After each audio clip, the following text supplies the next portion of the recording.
Hi there, and welcome to the Curious Collective podcast, conversations designed for the conscious community to bring awareness to holistic practices to help you live your best life.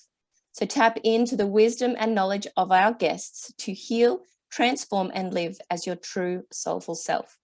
So today I have the absolute pleasure of introducing you all to the amazing Adam Barralet. So Adam, I'm going to get you to introduce yourself because you're going to do a way better job. But before I do that, I just want to say I've been following you for quite some time.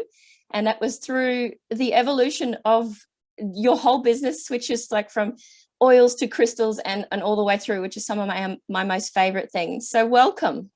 Thank you so much for having me. I'm rapt to be a guest on your show. Thank you.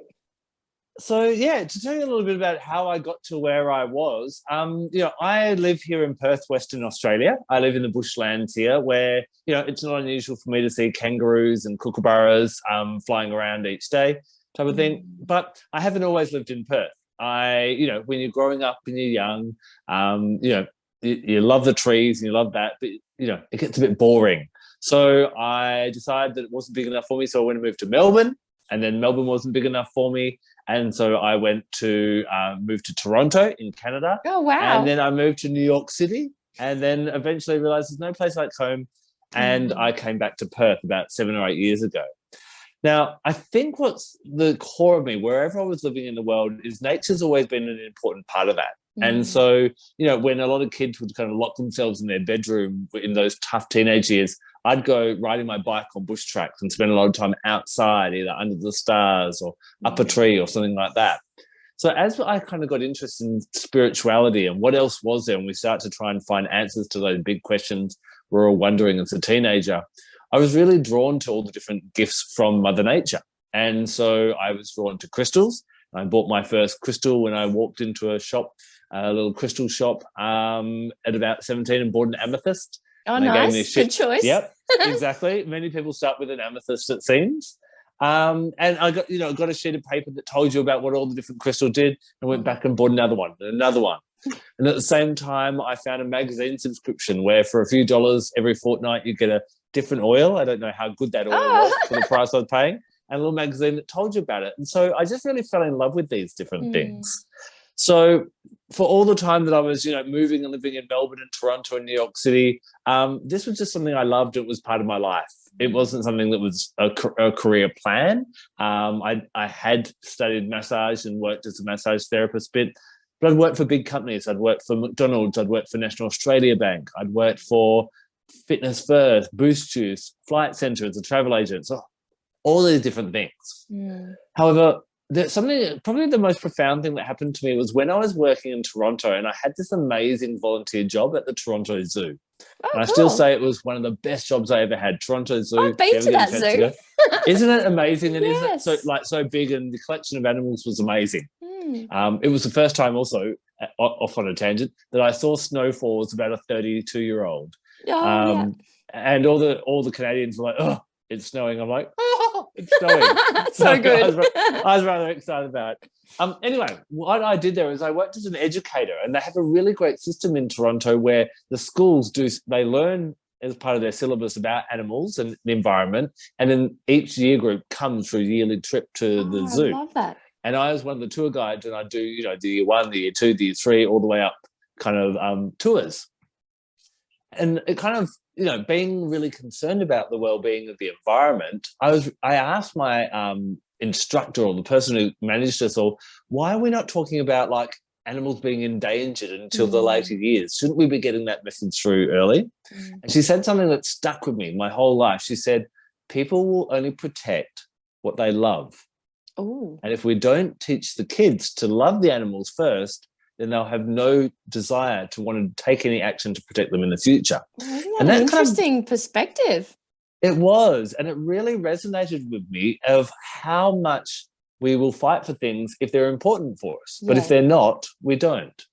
And in New York, I moved there because my partner got moved there with work, and I couldn't work for 6 months. And that was the first time in my life I actually got to think, what do I want to do?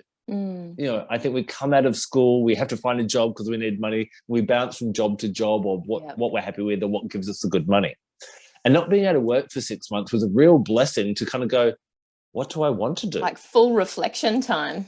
Exactly. And so when I came back to Australia, because I realized how much we loved Australia and how beautiful it is here and how blessed we are to live in Australia, that's when I was like, okay, I love these crystals and I love these oils.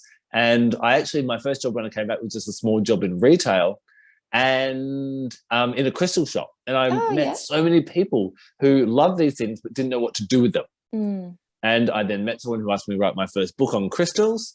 So I started doing lots of books and diaries and meditation CDs on crystals. And then I kind of brought in the essential oils. I then studied tarot and astrology. I've always had a love for animals and the wisdom they give us. And so now what I basically do is I'm very blessed to travel around the world via the internet as well, teaching people how to love these different tools and gifts of nature, and also how to use them, because a lot of us will buy crystals or buy essential oils, but then they sit on a shelf looking pretty. And I feel if they've been gifted to us by nature, then we need to learn how to use them. So that's what really inspires me, and that's what I do now. And I love that. And I love that even the work that you've done has inspired me to use crystals, because I've had them and they've been there sitting pretty, but I'm like, what do I actually do with this? And it's good because you give routines or ritual or even more depth to what they actually are. So I'm like, oh, that makes sense to me now. Yeah, exactly. I think, if you've just got crystals or oil sitting around your house, it's kind of like having a Lamborghini sitting in the garage and not taking it for a drive. That's not a point kind of thing.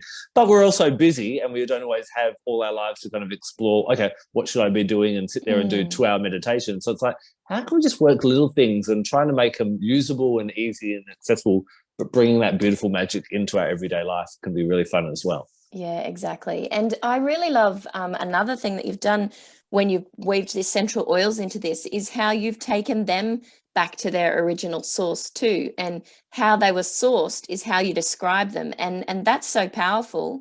Are you able to talk into that a bit more? Very much. Yeah. When I had a realization about this is I run live workshops on essential oils, and there's obviously a great range of essential oils that come from cooking herbs like oregano and thyme and basil and so on.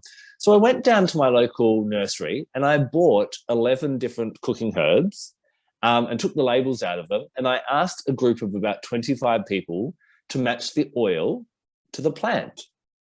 And no one could get all of them. I think the best was maybe what seven. A fun activity. I want to play that. Yeah. But it showed me that we have these little brown or little blue bottles around our home that are gifted from these different plants, but we don't actually know where they come from. Yeah.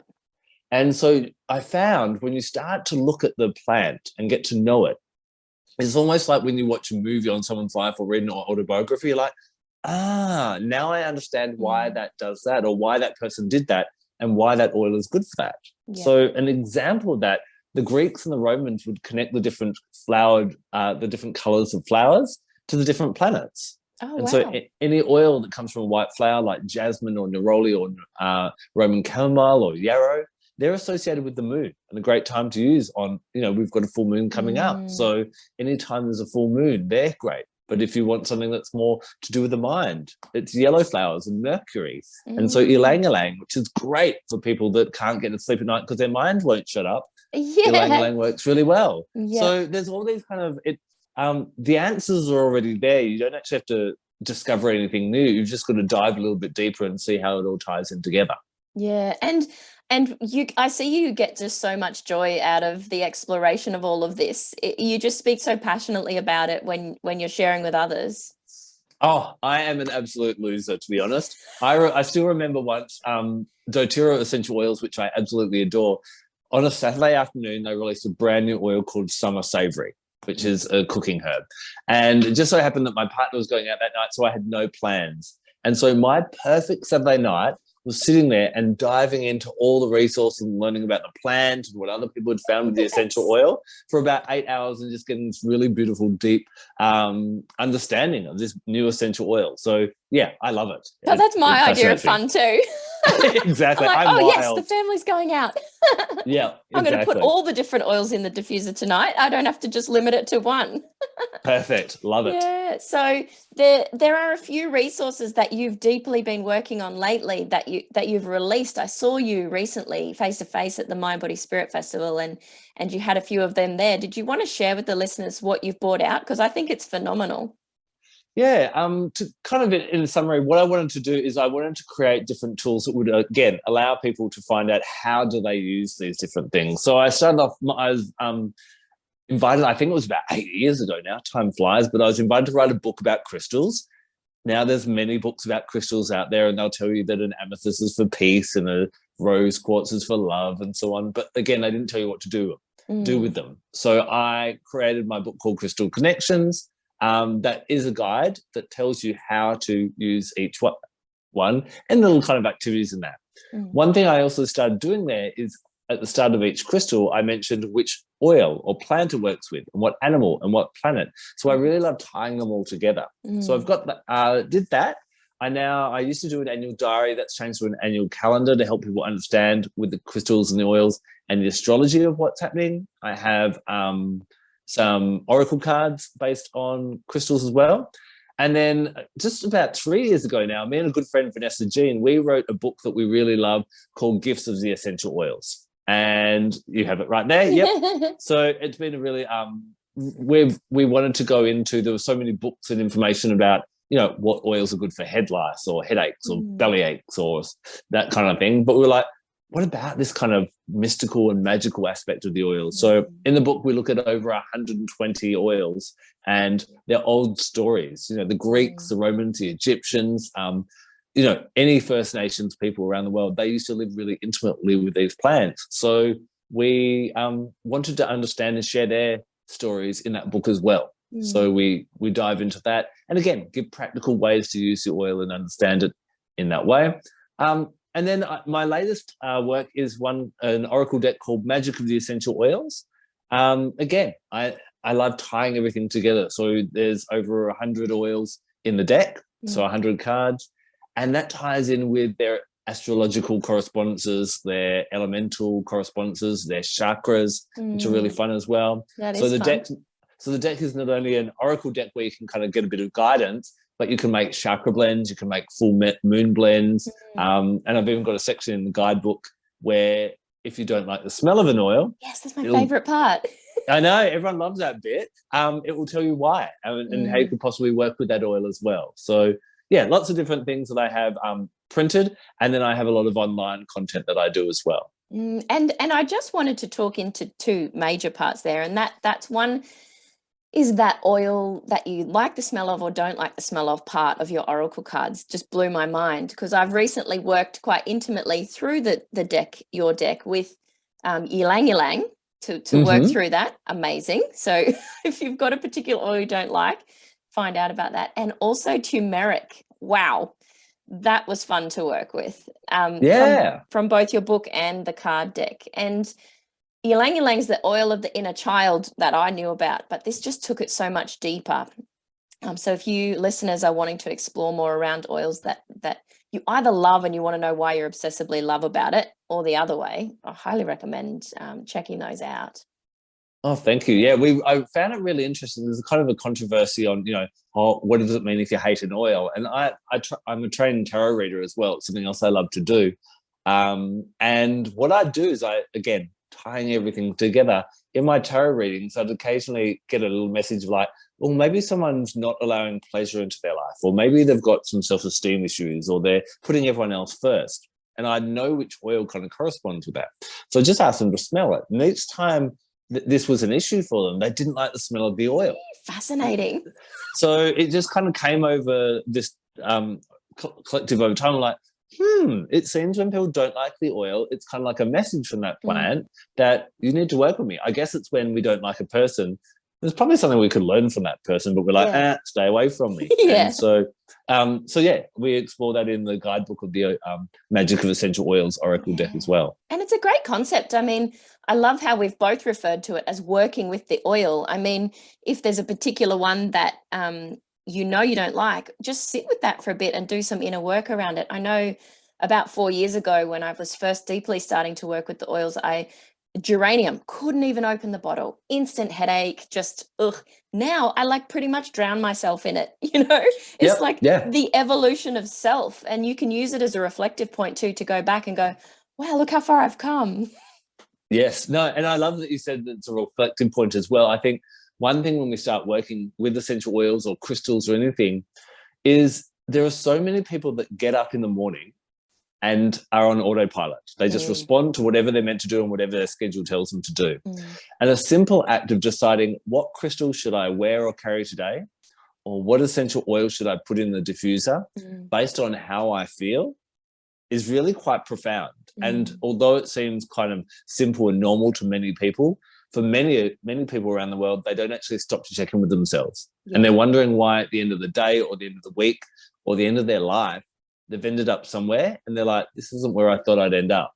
It's because they didn't stop to check in with where they wanted to go. That is so, so important. Listeners, rewind that back and listen to it, because this should not be the first thing that you pick up in the morning. No. Give yourself space and time to just, and the physical thing of holding a crystal can just change your vibration for the whole day. Yes, very much so. Definitely. Yeah, for sure.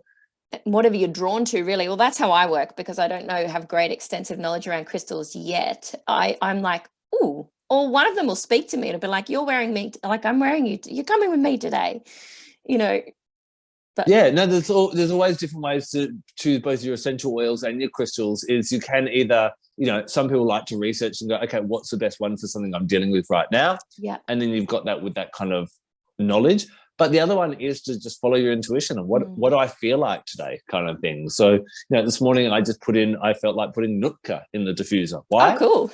Because I felt like it. And that is a good enough reason for many of us is to go, I don't know why, but I felt like it. And that answer may come whether you, delve into the book, or maybe you don't have to find the answer to it. Maybe it's just that's the magical way that the world works today.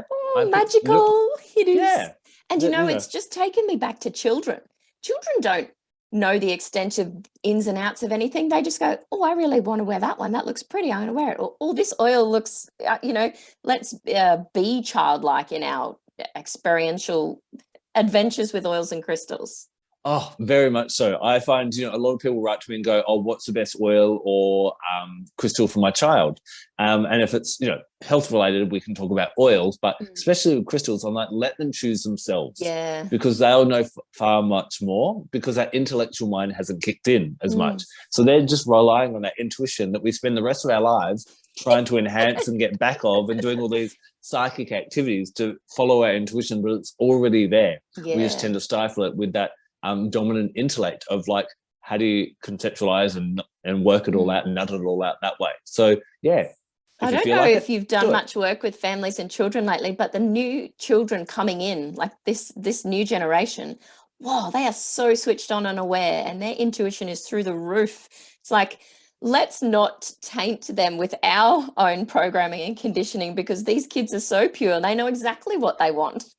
Yeah, I think it's just when we every generation is different, but we probably had that as well. But maybe we also grew into a lifestyle, or our parents and what they were teaching us, that kind of stifled our intuition more. Maybe because we're a little bit more open, we can keep on nurturing that intuition, and we'll get better and better and better. That's exciting. I'm looking forward to seeing how it goes. I have one more thing to explore with you, because it fascinated me.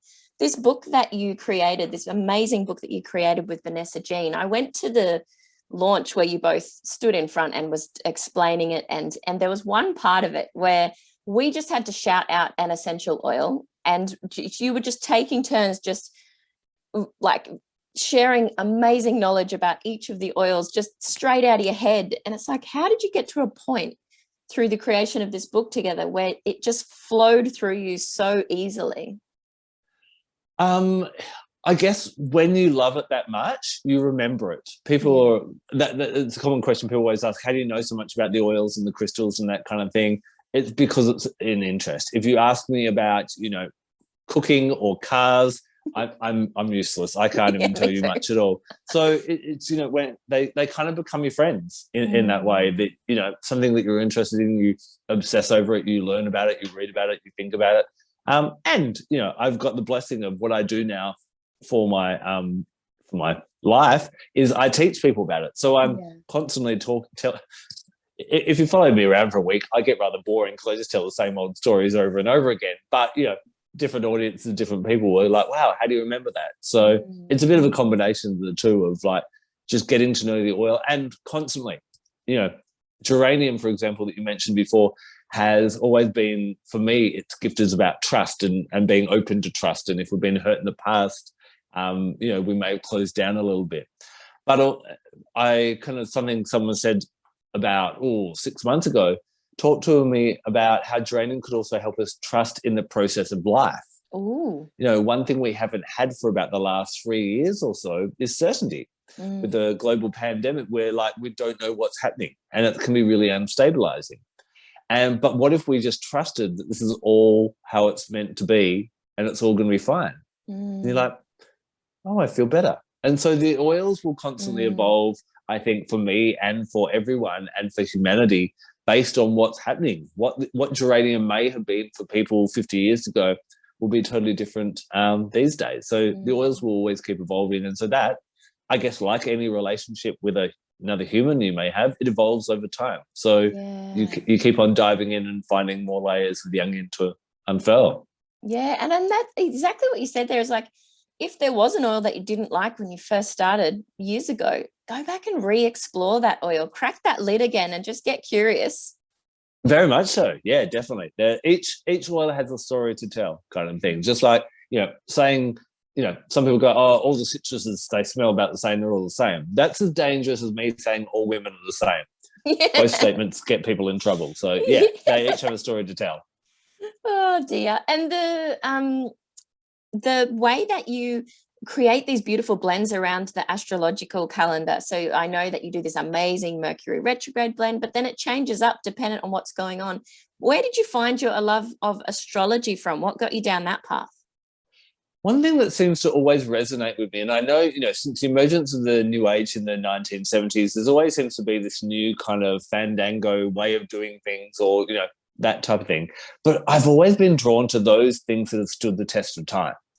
And so the tarot has been around for a long, long time. And so astrology has also been along for a long, long time. And again, it was kind of, you dabble in it, you hear a little bit here and there about it. And then you're kind of like, that actually seems right.